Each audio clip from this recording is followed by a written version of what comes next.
Yeah, but then f6.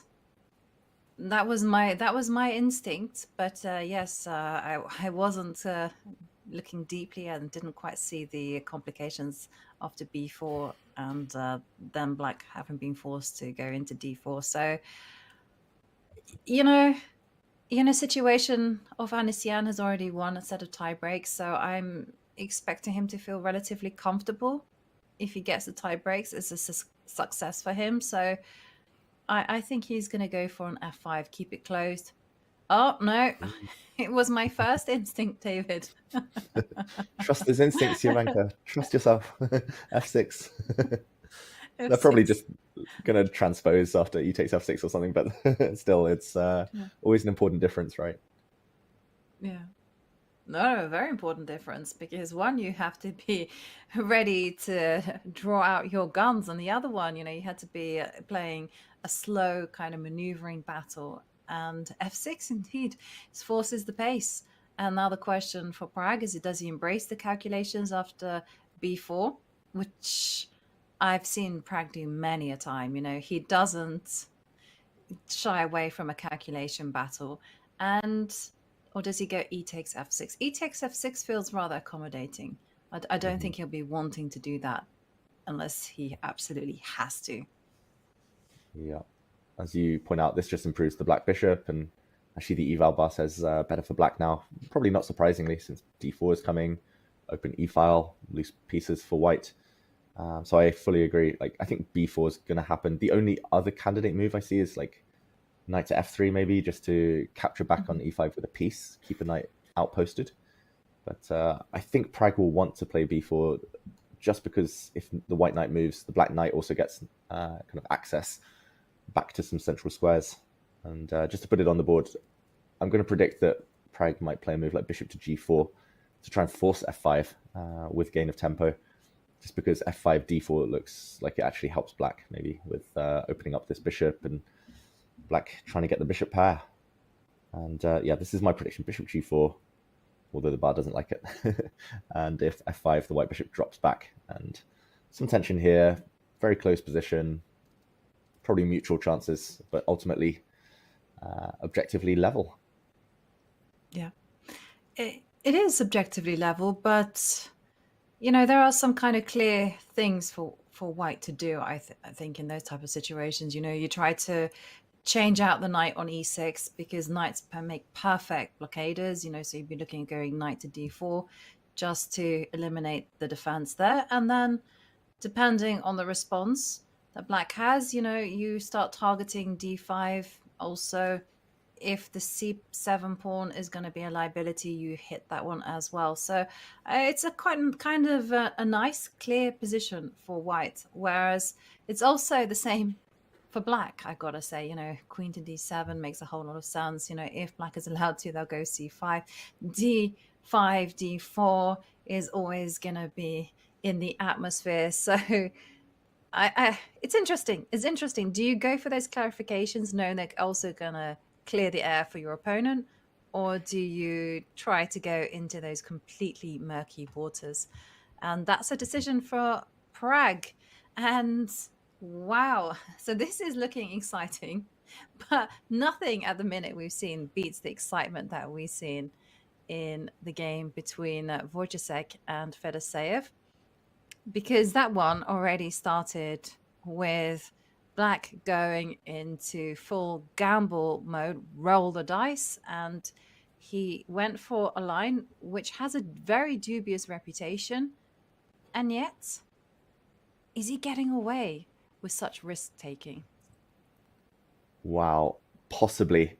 And apparently it's back to level, which is good news and bad news for Fedoseev. It's good news because, well, he played a dodgy opening, dead lost according to the computer after just 5 moves. But the bad news is that he needs to win, not just equalize. So it's going to be a tough challenge ahead. And Ivanka, just very quick action replay. We left it just a few moves ago. We left it here saying black could take a free rook. He did take the free rook. He is a rook up in the position, so a bit of pressure for white to jump in as quickly as possible. Knight to c6 was the solution. And I think you're 100% correct here, Ivanka. Knight here. Black probably does play this move, knight to b4. Although, I just realized there are other possibilities. Maybe knight takes d4, maybe e5. This wasn't ventured either way. Like knight to c3 was played, and I just want to ask you the question. Knight d2 is the blue arrow approved move. What's the difference? Why would a knight go to d2 when it could go into a beautiful square like c3? I suspect it's something to do with trapping the bishop on h1. The knight on c3, you can't go f3. Whereas knight d2, f3, castle queenside.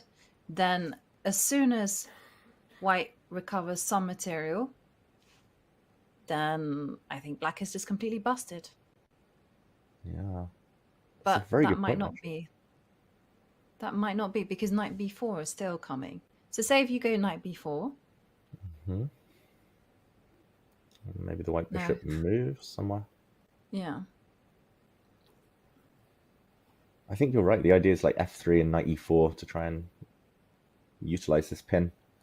This is even more annoying than the Peter Lecco pin on the other board.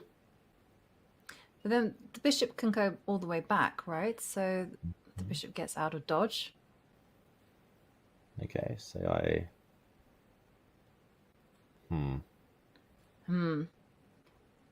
Muy complicado. I'm not liking where this is going. Yeah, but if you go a3, I mean... Yeah. a3 still good, but look at the bar. It's still winning, apparently, but not as winning as other moves. My idea was if the knight goes back, knight to e4, but apparently there's a knockout blow in this position, which we should be finding. I just want to play d5 by hand, but I don't really see why. Maybe just knight to f4. Yeah, knight to f4. Yes. Oh, and this is also... But then it doesn't really make sense. Like, why is the knight on d2 winning, whereas a knight on c3 equals? Because here it makes no sense whatsoever. I think to get to the answer, to get to the solution, we have to do it like retroactively here. Like, so knight c3, we know that e5 was played, exclam by Fedoseev, and he's back in the game. But let's see what the difference is. Knight d2, if black plays e5 anyway. Ooh, apparently this is really bad now. Maybe white just castles. Maybe just castles. And the difference is, like you said, the bishop doesn't have access to f3. Okay. Just winning the bishop. Just then it will only be the exchange sacrifice, and white's knight might still get in. Big compensation, big attack. Wow. Okay. But wait one second, David. Fedoseev's in a must-win situation, because it still could be the position's so wild that Wojciech might have like a drawing line, right? So you go castles. Yep. And the bishop comes out to f3. Oh wow, that's not even it. Crazy. Okay. But keep going. Okay. No, I was thinking, some kind of rook g1, bishop h6 business, knight. It's still good enough. Maybe bishop h6 first. I don't know. Okay. Nope. Really bad. Wow. Okay. What could it be? What could the move be? Maybe knight g3. Wow, sacking everything. Yeah. It's not my pieces, David. I have no emotional attachment. Or Wojciech. We're just sacking all his pieces. Sorry, Radek. Yeah. Yeah, take this one. There's knight d5. There's so many candidate moves. That's the problem. Maybe this was the whole strategy. I called it madness, but Fedoseev, he's given Wojciech like 8 logical moves on every turn. There's knight d5, there's knight e4, there's knight g3, there's rook g1, there's bishop h6, there's d5, de5. Like, you got to calculate all of this. It still looks really trash, though, for black. Yeah. Knight d5, yeah. Okay, the move. Okay, bishop takes d5 has to be the response. And now the knight moves. Let's put it out on b4, I Probably. think. I don't know, just suggesting a random knight move. Okay, knight takes pawn. I Yeah. mean, anything goes. But I'm hmm pawn takes. Oh, and then I just, where's the yeah, killer below? I kind of want to just sit on the position, like play rook e1 or something, just to stop queen e7. And black is like totally Mhm. paralyzed, right? Black's Yeah. rook can't move in the corner. Black's bishop and knight stuck. Like, everything's just stuck.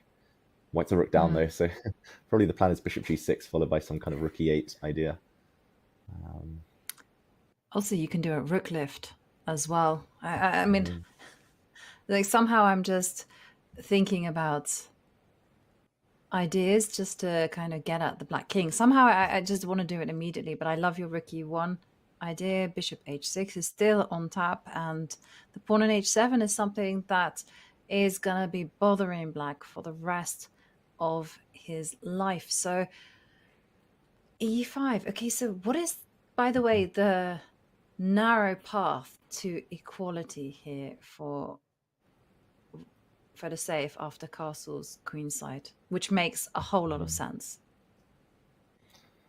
Yeah, castle's queenside. We'll put this on the board because it's nearly definitely what Radoslav Wojtaszek has planned, attacking the bishop.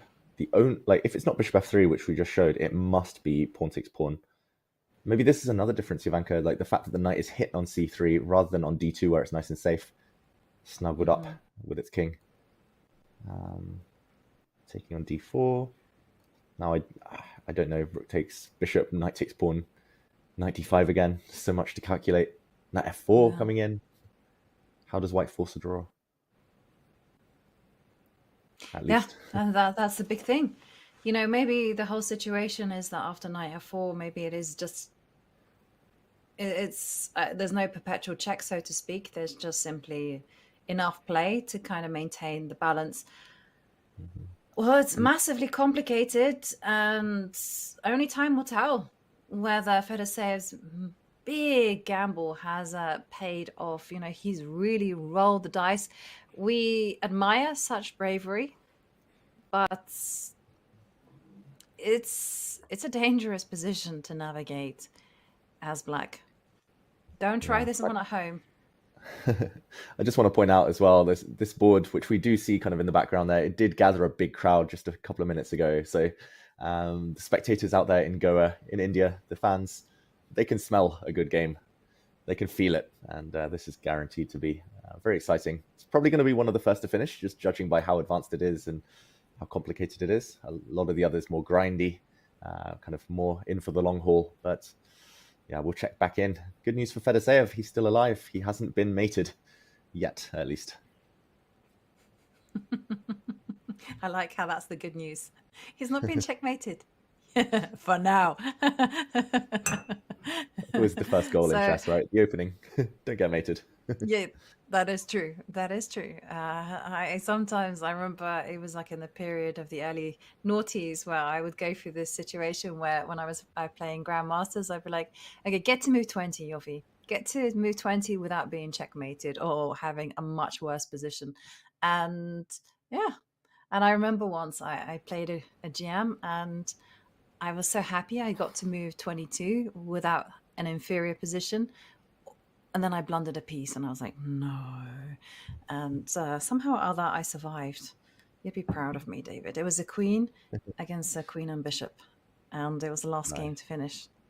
Hmm. Nice.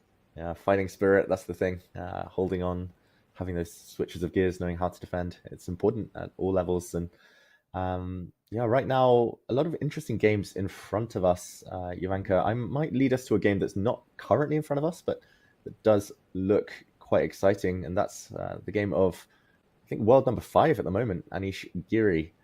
And he's, I'm going to say, taken some small risks in his game with black, pushing some pawns in front of his king. Good work by our producers to scroll in. Look at that massive crowd that was there in Goa, watching the players. And okay, it was the Nimzo Indian, surprisingly. And this is the position we've got. Somehow the black bishop came out to b4, went back home. Somehow white fianchettoed, akin to a Catalan opening. What do you make of this, Jovanka? It looks like, yeah, black's a bit loose, but apparently fine here. Yeah, it's also, to me, signals some ambitious intention from Donchenko as well, because Donchenko, as far as I remember, he's Mr. Catalan. He loves that opening. I mean, he demolished me in that particular variation, and here he's like, okay, well, I'm going to take Anish on in the Nimzo Indian, but it is kind of got the hallmarks of a fianchetto system. Bishop is there on g2. And it's ambitious stuff there from Geary. F5, E5, there's tension, but I'm not sure is my immediate answer, because I'm always a little bit cautious as black with making the moves F7, F5, because you jam in the bishop on C8, and if you go for an E4, then you're conceding the F4 square for a white piece to pop along. And white's plan is very simple. You want to centralize the rook. You want to go with your bishop probably to the long diagonal, and then you want to be posting up with d4, d5. So it's a really unbalanced game, and I'm certain to kind of call it straight off the bat, because I fear that this could also take a turn for the worse for Anish. Exactly. I fully agree there. Like, it says 0.0, but I think it's a bit deceptive here. The eval bar just feels much more high responsibility for black. Like, white's got not much to worry about. Like, if there's a trade of pawns, if it gets a bit more symmetrical, fine, but white gets nice active pieces. So I think he'll be on the more pleasant side of equality, Donchenko. If black closes it, then, like you said, gives away squares, but also has to recce with ideas like f3, just blowing open the center yet again. It definitely feels like black with a weaker king. So Anish, if he finds all the right moves, probably he's equal. But he looks a bit uncomfortable on the camera. He's been spending 9 minutes on this move alone, and he doesn't enjoy his long thinks. Anish, he's quite an instinctive player, likes to keep a bit of time on the clock for later. Avoid those big scrambles. Body language, Anish Giri does look like he's making a big decision. I'm expecting something along the lines of these pawns getting traded off in the near future. I don't know whether he takes first or whether he plays like queen to f6 just to defend his pawn, maybe g6 to defend his f5 pawn. But definitely, I think, kind of a bit of practical pressure that Anish is under. Yes, I also feel that way. And one thing I've noticed about Donchenko's style is he loves to double fianchetto his bishops, and he's a very positional player. But if you push him, and I'm thinking of what Magnus told him about Stites, he will bite. And there's, d4, d5, I can see him doing that. And I guess for Anish, he's just really thinking about, whether to play with the pieces or whether to make an extremely committal decision such as e4. Mm-hmm. And I speak about e4 with hesitation. And for anyone who knows my style, you know that I'm always advocating for push the pawns. Come on, push the pawns and your pieces will back them up, and then on you go. Enjoy that extra space. But yeah, there's so much to think about in the long term. F3, a bishop posting up onto the long diagonal. Also, the potential weakness of the light squares. Knight F4 has been something that's going to be happening. No. And I'm always reminded when you see F7, F5, and in this type of structure, of the words where you said sometimes the best move in the position is to take that pawn on F5 and put it back on F7. It was said in regards to the Dutch, but I also think it's true here. Yeah, if you put the pawn back on F7, you probably just happily trade off on D4, you bring your knight out, you bring your bishop and C8 out, and you're just totally equal. But yeah, some weaknesses in Giri's camp. And I fully agree about Donchenko as well, like very positionally inclined, but he's what I call a positional maximalist. He always plays the most ambitious positional moves. He never backs down from a short-term tactical scrap if it gives him a positional edge. So e takes d4 played. Yeah, I'm quite proud of myself. I knew Anish would not want to play e4. It's not his style. He wants symmetry. So if knight takes d4, we'll probably see the move g6, and black is a bit passive, but probably fine. So yeah, we'll come back to this game when it develops a bit further and see if Anish can fully equalize. Knight takes pawn has been played. It looks in the meantime like some stuff is happening elsewhere. Pragnananda suddenly getting a bit of an advantage in that Petrov. Very surprised by Robert Hovhannissian's move. And elsewhere, okay, the status quo being kept for now. Maybe we jump into that Prague game, Ivanka, because it was a line I mentioned earlier, but I said it with a kind of caution warning. Just don't go here with black. Very quick action replay. F6 was played, b4, and here, I wouldn't have liked to play knight e6, but I think it had to be done just because black needs to get this action going with d4 to blow open the center. f5, d4. We talked about the mess that arises here. Bishop dropping, knight dropping. Bit of a coin toss, who's better? But knight to e4, it's very clear who's better after a capture. And we talked about a pawn landing on e6. We talked about a queen check and a rook coming to the center. Looks really bad for black. Yes. And I was going to say, David, if you fancy a break from chess commentary or just playing chess in general, have you ever considered being a fortune teller? Because what you said has literally come to pass. And look at this.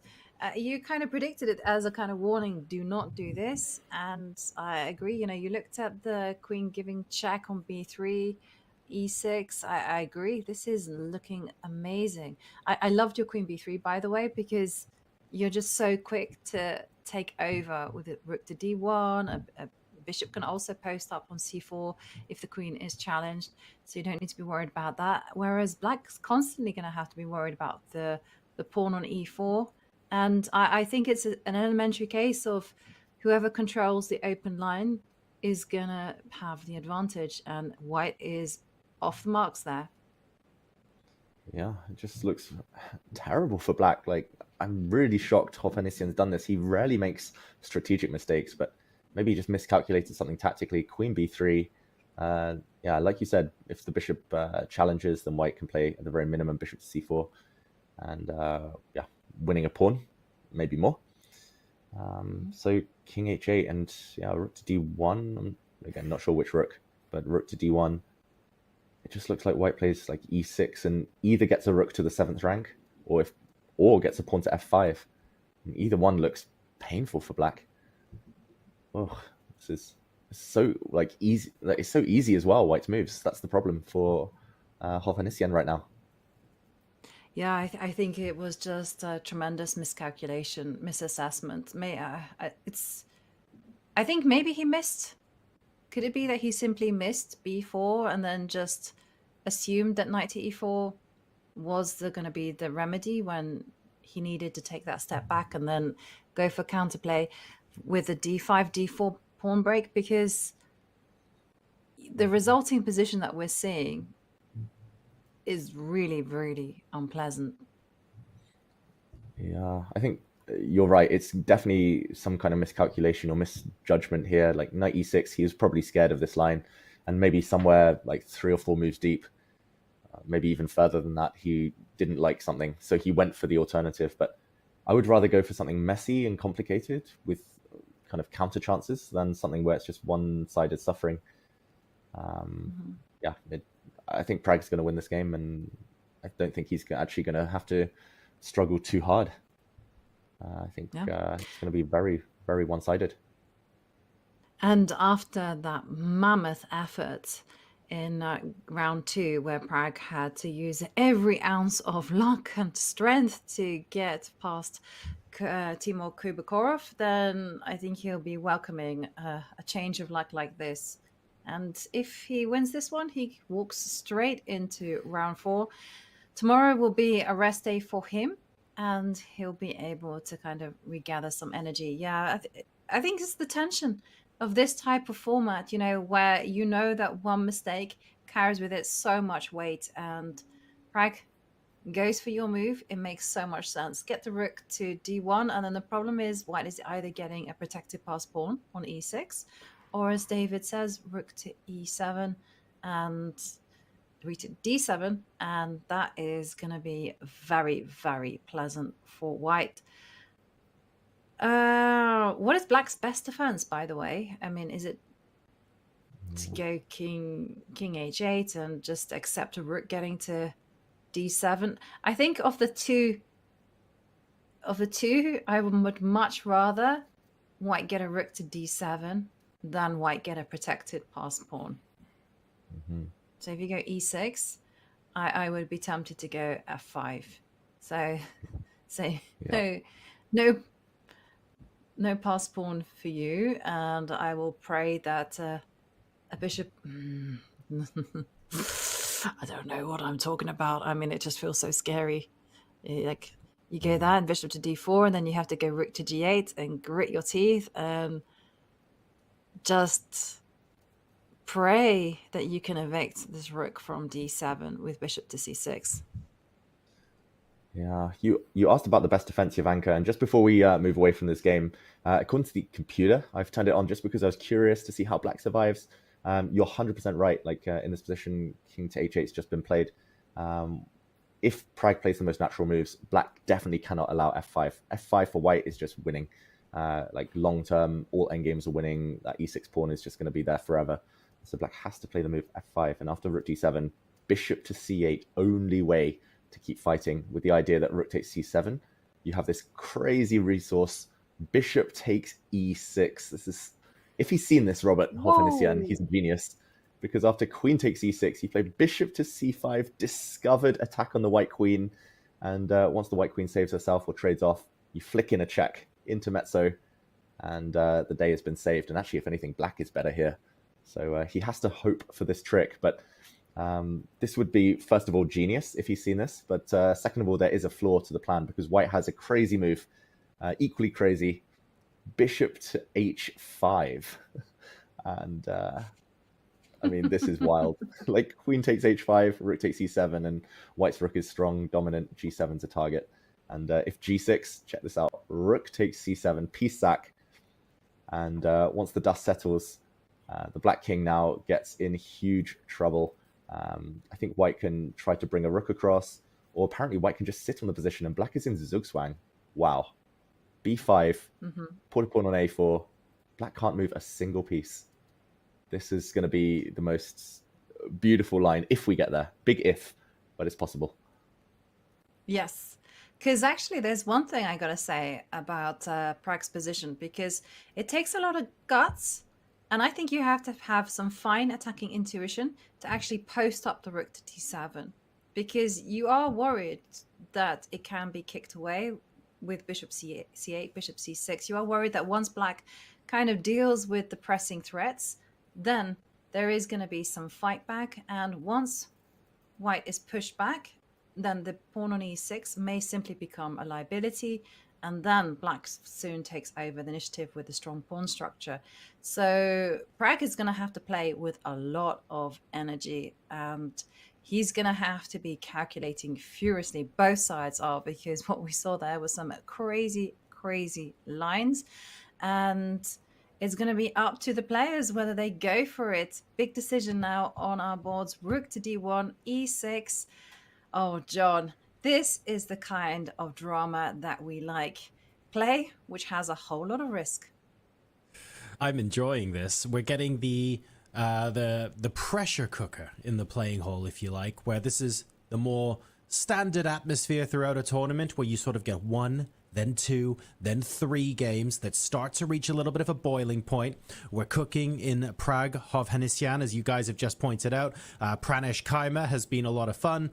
Donchenko Giri as well. Fedoseev, I'm still convinced that the moves for that game were decided by Ouija board. That was absolutely astounding the way that game started, and I cannot wait to see how that resolves in the middle game. So remember, folks, there are plenty of boards 32 in the playing hall, and we're starting to see more and more of them reach that pressure cooker situation where the players are having to make some seriously committal moves in the middle game to decide what direction the rest of the game is going to go in. We're going to go to a quick break now for you to recharge your teas and coffees.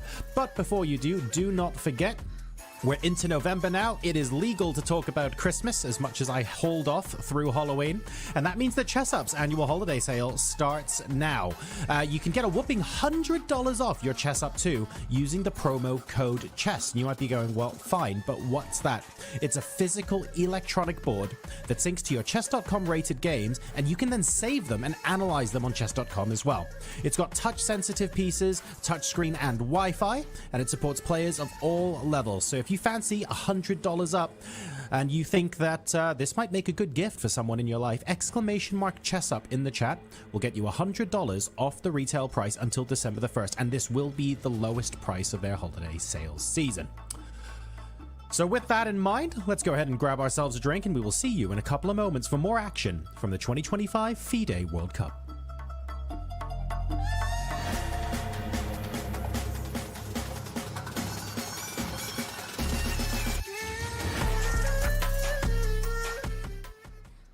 You're a grandmaster and I'm a retired IM. So I'm gonna actually use this board to have the advantage. If I'm touching a piece, it's gonna show me whether it's a good move, a bad move, or a decent move. Okay, okay. What if I touch this? Oh, taking is not a good idea. So what's a good idea? It's ridiculous. That's it.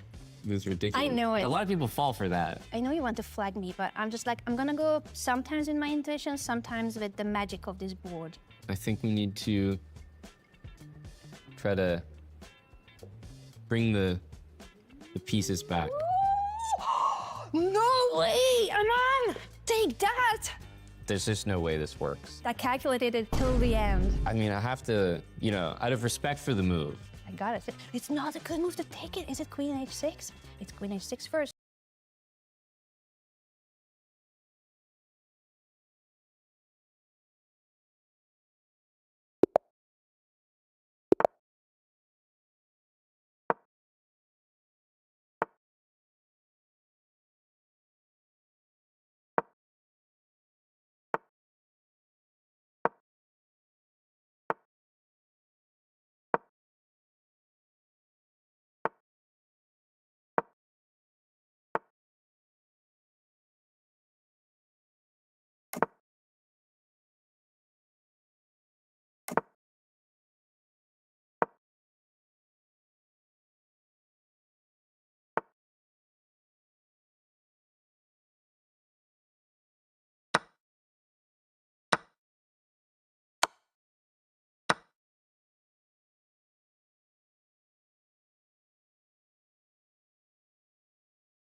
only move strictly to keep the fight alive. Yeah, and actually, I can see Fedoseev being quite comfortable here, because you'd think after knight f5, not knight f3, what is the continuation? What is white going to be playing? Because you got knight takes bishop at the end of it. But I guess I'm always so biased for these positions, because I really hate this position for black. Even if the engine was saying, no, it's fine, you are winning, I would just hate the fact that every move carries with it so much. And, a loss is going to result from a single error. So oh, no, knight to f3, because the queen just moves. Queen moves to, has to cover the bishop. So queen f4. Yep. Queen takes, knight. Yeah. Let's say And- knight. Oh, I say it reluctantly, but knight takes knight. Yeah, and now, do we have any funny business with Probably just queen take takes knight, check. The king goes back to f8, and you're thinking you're getting over the worst of it. Mm-hmm. Queen This is f6 definitely is what- coming. This is what Fedoseev's calculated, but apparently there's something big here. Is it just like lifting the rook? Mm-hmm. It's not that one. This is, maybe it's the other way, rook to e1. No. Wow, it's not a rook move. How crazy. Wait. How about this check? I'm getting that process of elimination through all the blunders. Because this rook is hanging, the black queen can't come out, and now white moves the rook. Or the other rook maybe to the other square, e1. Wow, I feel like I'm a blind man in a cave, Jovanka, just trying to fumble my way through. You and me both. And okay, so precision to the very end. Queen f3 is a nice touch, and it's maybe okay, David. No, maybe you need to go rook e1. Mm-hmm. No. Okay. Okay, Jovanka. I got it. You got to go bishop to g6. I'll give you a clue. It's not a bishop move. Not a bishop This move. is me Okay. getting frustrated and checking. It's actually a threat, which we should see, like checks, captures, and threats. Right? There's no good checks or captures. It's a threat, but it's a difficult threat to spot. That's my clue. I don't know, David. Yeah, like this will never happen. Trust me, everyone at home, this will never happen. And rook to d1, like you can occupy two beautiful open files, but it's not that. It's threatening rook takes d7 instead. This is definitely what Fedoseev has missed, by the way. And I think anyone would miss. Like queen e7, rook. Oh wait, queen e7 also blunders the rook in the corner, but rook takes d7 is the big idea. And d6, now we go back to e1, having loosened up some squares. I mean, yeah, good luck, Wojciech, finding this. Yeah. But also good luck Fedoseev as well in surviving this, because, black is swimming in shark-infested waters here. This is the craziest position we've had. And actually, it goes to show that there's actually risk for both sides. I mean, we went wrong for white many a time. Mm-hmm. And we also went wrong for black as well. Knight to f3 being the only move. I think after many twists and turns, this game might potentially end in a draw. I don't think that white will be winning this one. I think we're going to see a lot of adventure along the way. Shall we just go back to the bird's eye view, David, and keep an eye on this game? Because, well, again, following the evaluation bar, I'm looking at the top right and I'm seeing Pragnander maybe getting to squeeze something against Ovanesyan, but it's also the evaluation bar between Martinez and Nordibek Abdusattorov, who's in a must-win scenario with the black pieces. if we can dive in there, because when we left it, it was a c3 Sicilian. Nordebek was thinking how to respond to this bishop to d2 idea. A few more moves have happened. White hasn't even bothered to castle, but has done the kind of modern day rook lift of rook h3. Mm-hmm. Yeah, this is something we talked about earlier, like h4 coming, kind of to, yeah, just to open up this new avenue for the rook. White's king is actually very safe on f1, g1. It's kind of going to castle by hand anyway. That just takes a move or two, so why not activate the rook onto a beautiful square. G3, it's going to be very scary. And knight to d5, a natural move. It's an outpost. It's a nice square, but I'm going to say this is the most obvious blue arrow I've ever seen, Jovanka, threatening some nasty threats, nasty stuff on the light squared diagonal. That's definitely on his radar. It's just about what comes next. Black's king is going to have to run. There's no real way to block it, right? Yeah, the king is going to be out there in the open, but you know, that's not the end of the world. I think, you know, the queen appears on h7, the king will just come out to f7, and stuff will continue.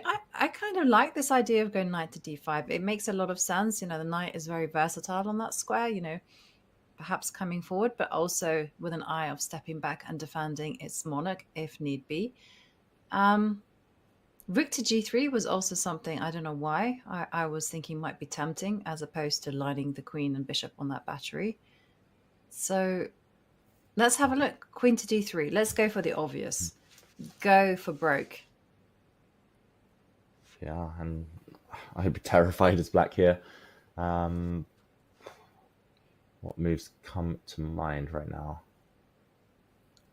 Rook c8. Rook c8. Okay. This rook, I'm assuming? Yeah. A rook. Yeah. Yeah. Makes sense. Oh, I really want to land like some knight g5 ideas. Go for it. Oh, I don't know. It's okay, but it's not the best move apparently. But remember, David, Yes. draw is as good as a win for Jose Martinez. So if he manages to see something forcing that's going to take it to perpetual, that is the route he's going to be choosing. So he does play queen to d3. Great move. Logical. And rook c8, you're advocating. I agree that white has to figure out something here. I think at the very minimum, there might be ideas like check, king here, and taking a pawn on h6. Like this is, yeah, just very superficial look. White wins a pawn. It's probably something even better though. It looks good enough, actually. So maybe I can't just go rook ac8. Just go king f7. Run for the hills. Oh, And I think that's what's happened, right? He ran for the hills. Run for the seas. Okay, that's good news for Martinez, who now no longer needs to worry about the white king being the weaker of the two. Neither side castling, I'm going to say, because the black king did castle earlier, but running back out. Okay, now you're knight to g5, Jack. Can we look at that? Super tempting, right? Yes. And you take. Yeah. Takes, and the rook is coming. Tends to smile on the black king, and the queen comes to g6. And yes, it's happy days. You don't want to be doing that.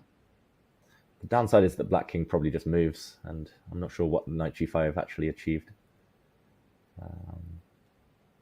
This Hey, is you've definitely got knight e4, g4, g5. I like it. I mean, I would pick white here every day of the week, but maybe there's something. The engine's saying there's something even better. What could that be? Maybe it's your idea, like, first. The king wants to go to e7 next. So g5 will trap that bishop once the king does move. And I see a lot of support for Nodebek. People predicting that he would have made top 4. People saying he needs to wake up now. It does feel like he's not been himself this tournament. He's played a lot this year. Most of the top players have played so much this year, barely a week break in the calendar. I think g4 might be the way. Ivanka. Go for it. And that's something that we've seen actually in this particular event, especially where some of the lower rated players, they're not the favorites by any means, but they've had the time to prepare for this particular event. They've had a look at their opponents, their potential opponents along the line, and they've come up with the plan and they said, I'm going to be doing this.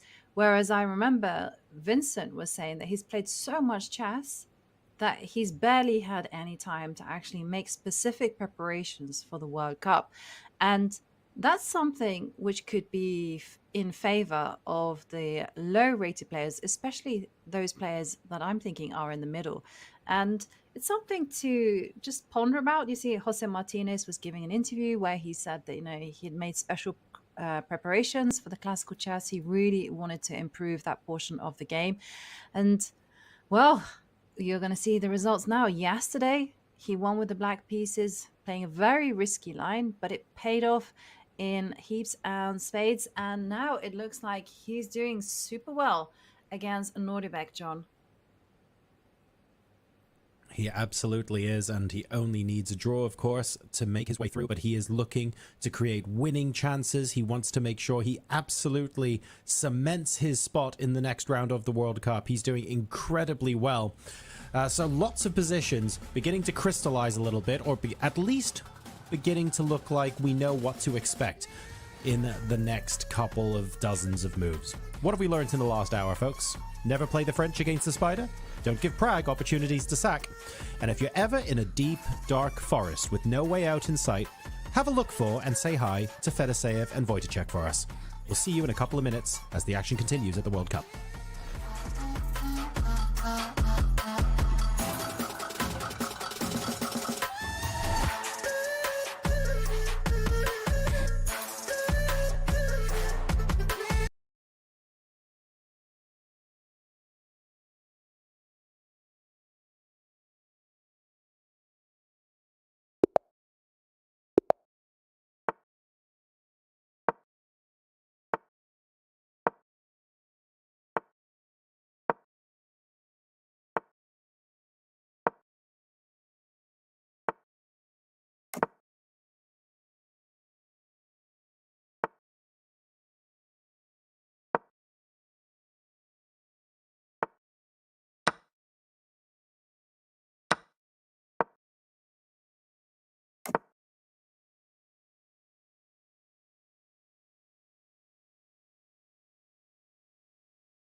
Okay, ChatGPT is actually getting a little faster and playing e6. Although again, let's talk about the logic here. ChatGPT claims that this move solidifies my d6 pawn. Seems like it makes the d6 pawn a little weaker. Okay, let's try to go for a d5. Okay, advancing to center. E takes d5 instant in ChatGPT's world. ed5. I want to congratulate ChatGPT for not making any illegal moves so far. Knight b4. Okay. Although, before you respond, I just want to talk about that the computer ChatGPT has announced that it's attacking your c2 pawn. Huh? Suspicious. c2 pawn. Okay, queen f4.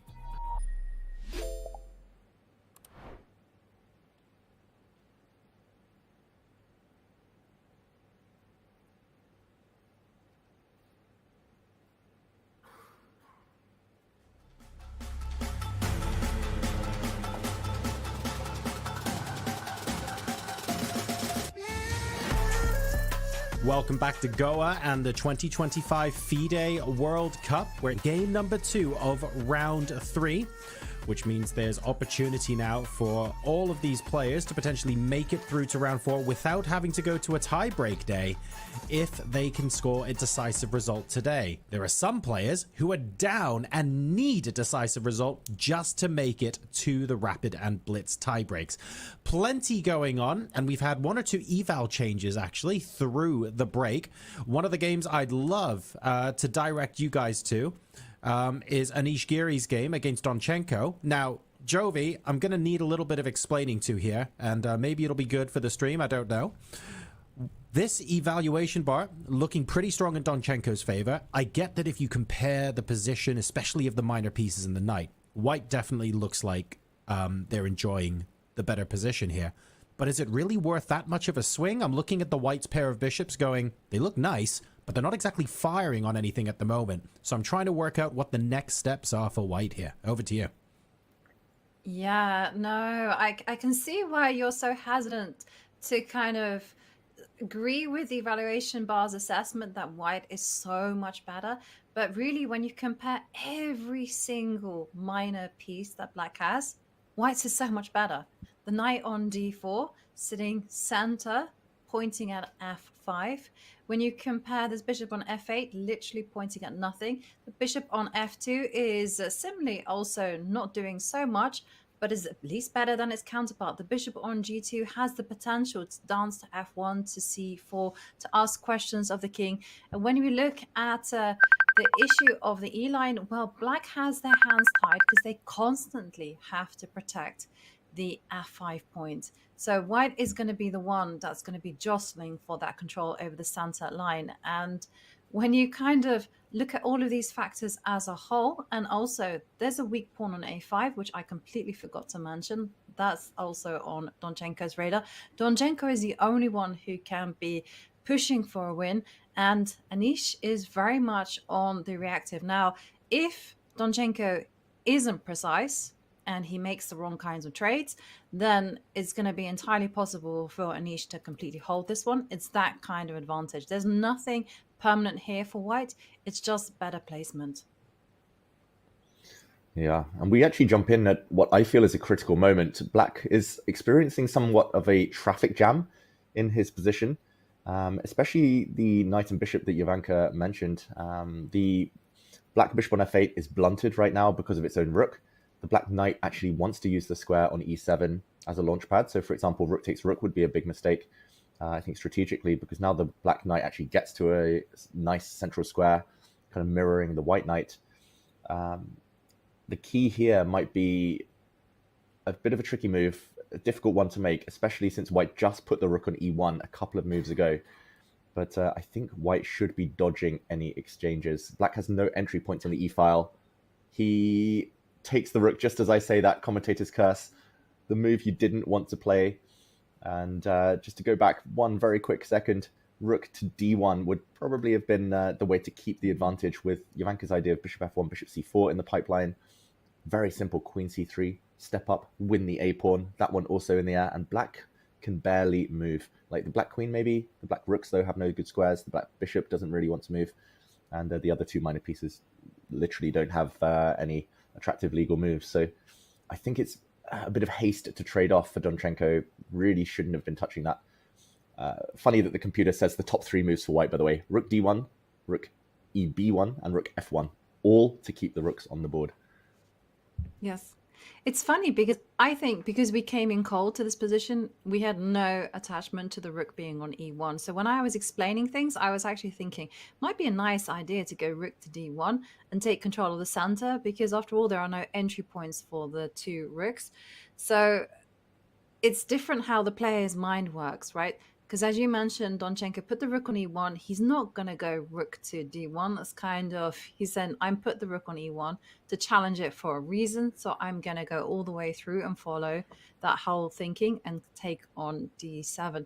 And yeah, you're completely right. Now, some of the advantage evaporates because the knight comes and takes. And suddenly the knight is looking like it's in a better situation. It can go to d5. From that, it can springboard into e3.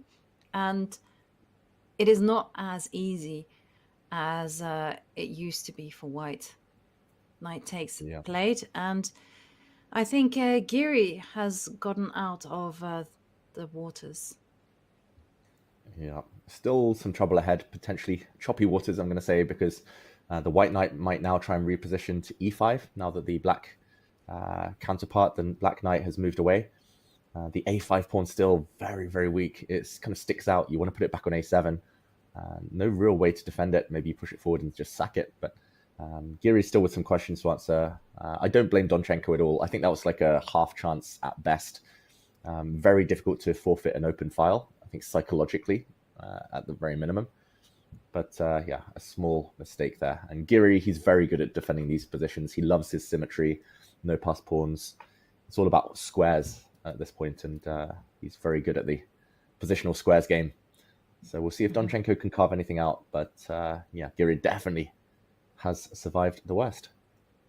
Yes, he has survived the worst. And let's go to our evaluation. Not our evaluation, our bird's eye view is because I'm looking at the evaluation bars and I'm letting that determine my thinking. So let's head to our bird's eye view. And there are a few games that are kind of piquing my interest. And one of them, it's there at the top, and it's Gukesh against Rasmus Svaner, because to all intents and purposes, it looks pretty nice for black. There's a knight on f4 sitting very pretty, and white hasn't done anything about breaking through in the center. And I just kind of want to understand what is exactly happening here, because the evaluation bar is like firmly in the middle, but I can't really tell who is the one that is going to be pressing for the advantage. Is it white with plans of going knight to g4, knight to e3, and then jumping in with an outpost for the knight on f5?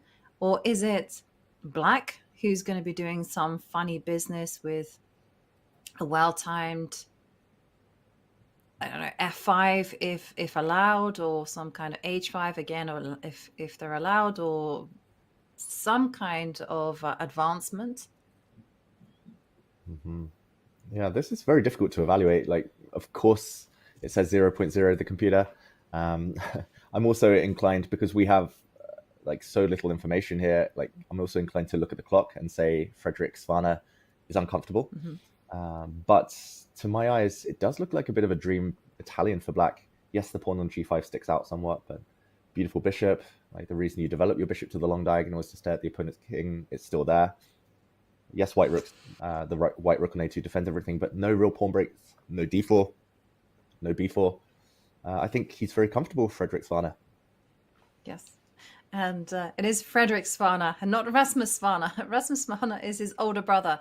It's quite funny because Rasmus Svaner was always the Svaner that was very, very popular in Germany, part of the young German princes who were just kind of sidelined to be grandmasters, and they all achieved that title. But okay, we're going to take a pause on this one. This one is brewing up nicely, but the real action is happening in Fedoseev against as he's takes on Wojciech with the black pieces. Now Fedoseev gambled incredibly out of the opening, playing what was considered a losing variation, and his king has been in a spot of bother since the opening began.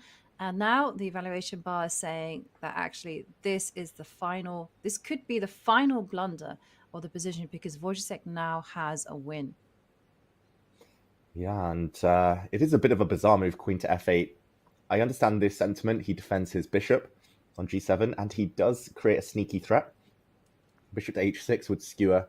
The white queen king would win a piece, would win a very important piece, but there are a few problems here. Like, firstly, queen to g6 check forces the king away and the bishop drops.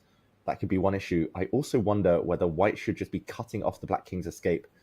I think the whole idea is for the black king to just run for the hills, to just sprint back to safety. And Jovanka, what about this move? Rook to e1. I was going to say rook e1. Yeah, I was going to say that, because bishop h6 actually isn't a threat, because you've got bishop to g6, checkmate. Yeah, okay, this is the idea. Bishop to g6, checkmate. Apparently rook to e1 isn't the best. Enough for probably a draw that will guide him through anyway, Wojciech. I mean, this is the first thing on my mind. I wonder how black survives. Probably it's taking on h7 or something a bit weird here.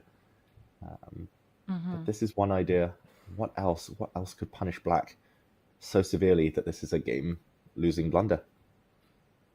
Well, you have queen to g6. We should look at that one.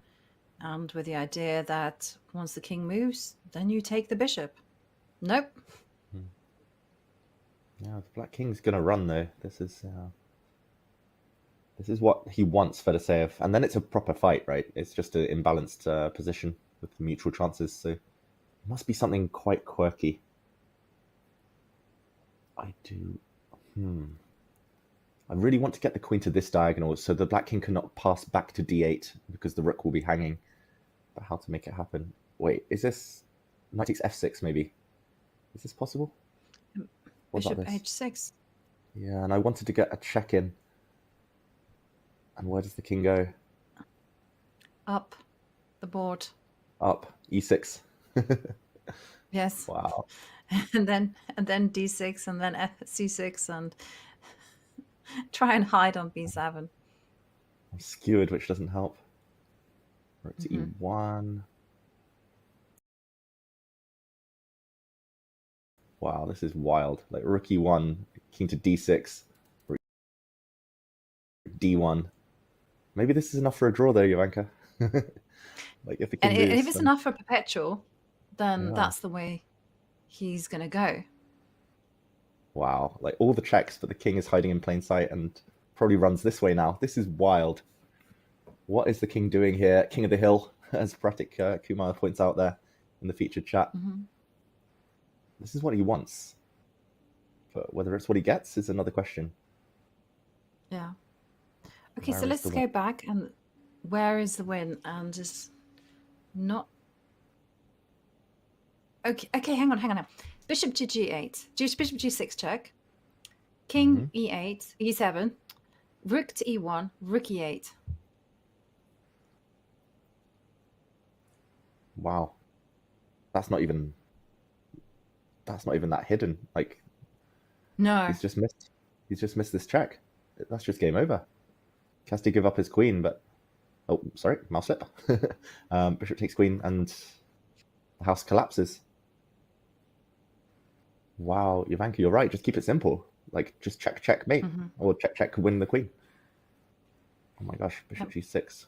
We were trying to be too clever. Like, if anything, just keep it simple. The king cannot really run forward now, due to this. And I'm assuming there's a mate. This one looks good enough. Bishop e4 check and checkmate. Oh my gosh, Fedoseev, he's capitulated. But is that kind of Gamble. position? It really was completely wild, and every single move carried with it so much expense, and it just, the whole thing, you made one error and that was it. It was going to be game over for black. And eventually, I don't think the human mind can sustain this tension. So I'm not surprised that rook e8 was missed. Also, rook e8 is kind of a hidden threat. I mean, it took me a while to see that one because I suddenly understood that the knight was pinned, and the and the queen was also not going to be assisting here. But once you kind of think about it logically, yes, it makes the perfect sense. So bishop to g6, rook e1, rook e8, and unfortunately, there's just the bishop that's falling on g7. White still has that amazing pass pawn on h7. Yeah, that queen in waiting, next in line for the throne, that h7 pawn. This is just over, like, instantly. And the worst thing, Jovanka, is that bishop g6 apparently isn't even the only winning move. It's the best. It wins on the spot. But even if white just gets out of the way, apparently, king to b1 just gets out of the way of this bishop h6 threat, white is just totally winning. It's just going to be checkmate unless black just sheds all of his material. He has to start running for the hills, but now knight takes bishop, and at the very minimum, the knight comes back and wins the pinned piece. White will be up material with an ongoing initiative. This is... yeah, that's what we talked about, the dice roll chess. You gamble, you basically toss a coin, and if it comes down on your opponent's side, it's over. And Fedoseev, I think he'll regret his opening choice, even if he got some chances along the way. Yeah, it was just a little bit impractical because he has to spend so much time calculating every single possibility. And again, it's so scary. I need John's bleeping machine. You know, it's so scary to play with your king out there in the open, even if you are material up. I mean, it's just terrifying because every move could come and just demolish your position. And when you're in a must-win situation, when there's so much at stake, I think Fedoseev will just look back and say that wasn't my finest decision there. So yeah, just to kind of recap, bishop to g6, rook e1, rook e8 is gonna be the clincher for Wojciech. But we did go wrong in the beginning because, you know, we had that urge to be creative. You know, we're thinking rook e1, trap the king. Is that something that he might be tempted to do? Because it is super tempting, right? You know, bishop h6 and you see bishop to g6 is going to be checkmate. Yeah, he's played bishop g6, so we won't find out the answer. Rook e1, Yep. I was going to say, is maybe the one thing that might tempt you. And even that was enough for a draw, so it's not going to help Fedoseev in the match anyway. But bishop g6, we might see a resignation any moment now because it's just forced. He loses his queen and loses his house. It's over. Check, check, win the queen. Yeah. And what is very interesting is that they're playing dressed according to their colors. White shirt, black suit. Didn't seem to help Fedoseev. King e7, rook e1. Well, you can see there the hesitation for Fedoseev. He's not playing king e7 instantly. I think the penny is dropping that is going to come with devastating consequences. King e7, rook e1. If he doesn't play king e7, he gets mated. It's mate in 10, apparently, if black plays king to e6. We showed one of those checkmates. So yeah, it's just that shock. And again, it's the body language I talked about. Fedoseev there is on the camera in the middle board as Peter Lecko walks past. The heads go to the hand. Somehow you want to cover your face. You want to cover as much of it as possible because you can feel the blood rushing to the head. It's just a kind of, I think, primal instinct to hide when you know you've let things go. And Fedoseev, he entertained us. He gave us something fun to watch, Jovanka. So we shouldn't condemn him too much, I guess. I was very harsh earlier with his opening choice, but yeah, it didn't pay off, and this will be his last move or two. Or maybe he's already made his last move of the 2025 World Cup. He's looking to the heavens. That is also a giveaway that he knows this is the end So back to head in the hands. Yeah, the pain. The fact that he's not making the only move that he can, which is king to e7 immediately, also indicates that he's simply coming to terms with saying goodbye to this event and being eliminated. Yeah, Fedoseev, I think when he's on a hot streak of form, he's just so hard to stop. But he maybe isn't as consistent as some of the other 2,700 players. We're going to say goodbye to another 2,700, Jovanka. How many are we going to be left with come the end of round 3? It's crazy. The top seed's dropping like flies, and he's going to lose 2-0 here in the Classical. Not many 2,700s have been done like that so far. No. And in the meantime, we have many of the world's best players strolling past. We just saw Levon Aronian on the camera. Sam Shanklin, who unleashed some fantastic long preparation against Vidit. He's also there in camera side. He just left. And for Fedoseev, it is not long. As he stares into the horizon, just contemplating what to do. Yeah, the top players, they have very distinctive walks. You could tell it was Sam Shankland because he kind of walks on his tiptoes. You could tell it was Peter Lecco there because his hands are always around his waistband.